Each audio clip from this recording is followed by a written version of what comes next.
மின்சாரம் தாக்கியதில் சிறுவன் உயிரிழந்தது தொடர்பாக மேலூர் செய்தியாளர் நாகேந்திரனிடம் கேட்கலாம். நாகேந்திரன், சிறுவன் உயிரிழந்தது தொடர்பாக மின்வாரிய அதிகாரிகள் என்ன சொல்றாங்க? திவ்யா, இப்ப நம்ம பார்க்கலாம். இப்ப சிறுவன் இன்று காலை வீட்டின் வெளியே விளையாடி கொண்டிருந்த போது அந்த மின் கம்பத்திற்கும் வீட்டிற்கும் அந்த மின் இணைப்புக்கு உள்ள அந்த வயரில் தொய்வு இல்லாமல் இருப்பதற்காக இரும்பு குழாயால் இணைக்கப்பட்டுள்ளது. இந்த இரும்பு குழாயுடன் இரும்பு வேலி சுற்றி பாதுகாப்பு இரும்பு வேலி சுற்றப்பட்டிருந்தது. அதன் அருகே விளையாடி கொண்டிருந்த சிறுவன் எதிர்பாராத விதமாக அந்த இரும்பு குழாயை தொட்ட போது அந்த குழாயில் மின்கசிவு ஏற்பட்டதால் அந்த சிறுவன் மின்சாரம் தாக்கி தூக்கி வீசப்பட்டுள்ளது.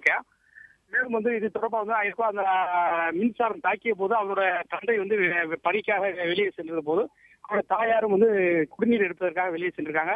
சிறிது நேரம் மயக்கமடைந்து அந்த இடத்துல கிடந்த சிறுவனை அக்கம் பக்கத்தில் மீட்டு மேலூர் அரசு மருத்துவமனையில் சிகிச்சைக்காக சேர்த்திருக்காங்க.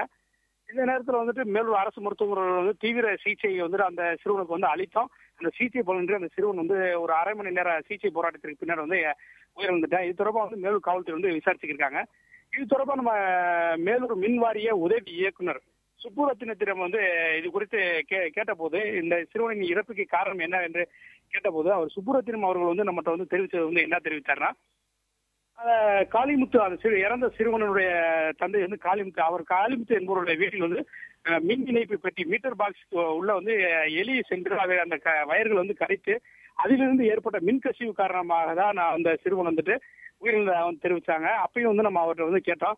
வீட்டுக்குள்ள இருக்கும் மின் இணைப்பு பெட்டியில கசிவு ஏற்பட்டதுக்கும் இந்த பையன் வீட்டுக்கு வெளியில மின் கம்பத்துக்கும் இந்த வீட்டுக்கு நடுவில் வரக்கூடிய இந்த மின் வயர் கீழே தொங்காமல் இருப்பதாக உயர்த்தி கட்டப்பட்ட மின் இரும்பு குழாயை தொட்டதுக்கும் என்ன சார் சம்பந்தம்ன்ற மாதிரி கேட்ட போது, இல்ல சார் நான் அந்த சம்பந்தப்பட்ட இடத்துக்கு ஏஇ அனுப்பி நான் விசாரிச்சதுல இதுதான்ன்றது தெரிய வருது அப்படின்றத தெரிவிச்சிருக்காங்க. திவ்யா, நாகேந்திரன், மேலூர் சுற்றுவட்டார பகுதிகளில் கடந்த சில நாட்களாகவே இது போன்ற பிரச்சனைகள் நிகழ்வுகள் ஏற்பட்டு வருகின்றன.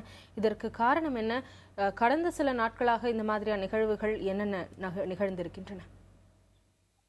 திவ்யா, இப்ப நம்ம பார்த்தோம்னா கடந்த சில நாள்ல நேற்றே இப்ப 2 தினங்களாவே மதுரை மாவட்டம் மேலூர் மதுரை கிழக்கு தலை உட்பட்ட பகுதிகளில் பல பகுதிகளில் தொடர்ந்து கனமழை பெய்து வருகிறது.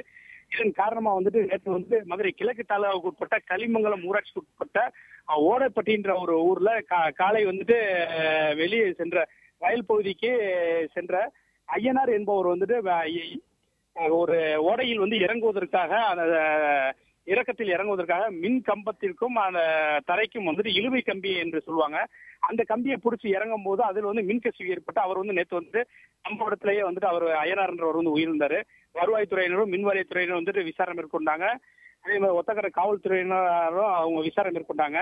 இதே போன்று நம்ம இப்ப பார்த்தோம்னா மேலவளவுல ஒரு 2 ஆண்டுகளுக்கு முன்னர் கணவன் மனைவி 2 பேரும் முதியவர்கள் 2 பேருமே வயதான தம்பதி, இவங்க 2 பேரும் நடந்து போகும்போது மின்கம்பியை அந்து கடந்து அதுல மீச்சு சம்பவ இடத்திலேயே கணவன் மனைவி இருவருமே இறந்திருந்தாங்க.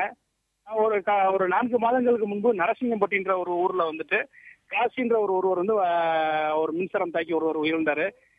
கடந்த மாதம் கோட்டரந்தாம்பட்டி ஊராட்சிக்கு உட்பட்ட குறிச்சிப்பட்டியில ஊராட்சியால் அமைக்கப்பட்டிருந்த அந்த குடிநீர் குடிப்பதற்காக சென்ற அந்த ஒரு முதியவர் ஒருவர் மின்கசிவு காரணமாக அந்த குழாயின் அருகே இருந்த ஒரு பைப்பை தொட்ட போது அதுல மின்கசிவு ஏற்பட்டு ஒரு முதியவர் ஒருத்தர் உயர்ந்தாரு. மேலூர் பகுதியில் பார்த்தோம்னா அதிகப்படியான மின் வாரியத்தின் அலட்சியத்தினால அதிகப்படியான உயிர் இழப்புகள் ஏற்பட்டு இருக்கு. இது மின்சார வாரியத்தின் அலட்சியம் என்று தெரிவிக்கலாம். திவ்யா, நாகேந்திரன், பொதுவாகவே மேலூரில் இருக்கக்கூடிய மின் இணைப்புகள் எல்லாம் இதுபோலதான் பழுதடைந்திருக்கிறதா? அங்க இருக்கக்கூடிய பொதுமக்கள் என்ன சொல்றாங்க? திவ்யா, நம்ம இப்ப பார்த்தோம்னா நிறைய பகுதிகளில் பார்த்தோம்னா மின் கம்பங்கள் அனைத்துமே அந்த சிமெண்ட் அந்த காங்கிரீட் சிமெண்ட்டுகள்லாம் பேர்ந்து உள்ளே இருக்கக்கூடிய அந்த இரும்பு கம்பிகள் துருப்பிடித்து வெளியே தெரிகிற அளவுக்கு இருக்கு.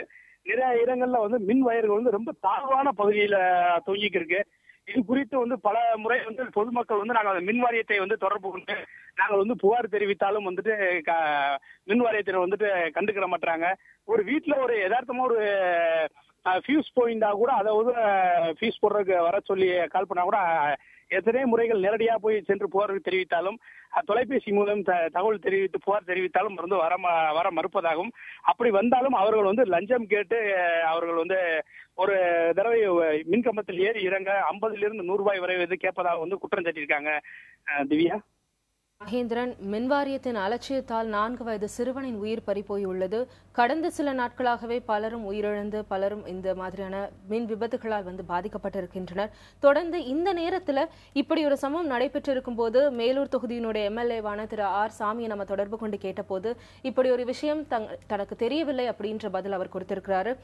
தாசில்தார் இது குறித்து அறிக்கை தயார் செய்து வருவதா சொல்லியிருக்கிறாரு. மின்வாரிய ஊழியர்களோ இதற்கு முறையான பதில் அளிக்கவே மறுத்து இருக்கிறாங்க. இதுதான் தற்போதைய நிலையா இருக்கு. தற்போதைய உங்க தகவல்களுக்கு நன்றி நாகேந்திரன்.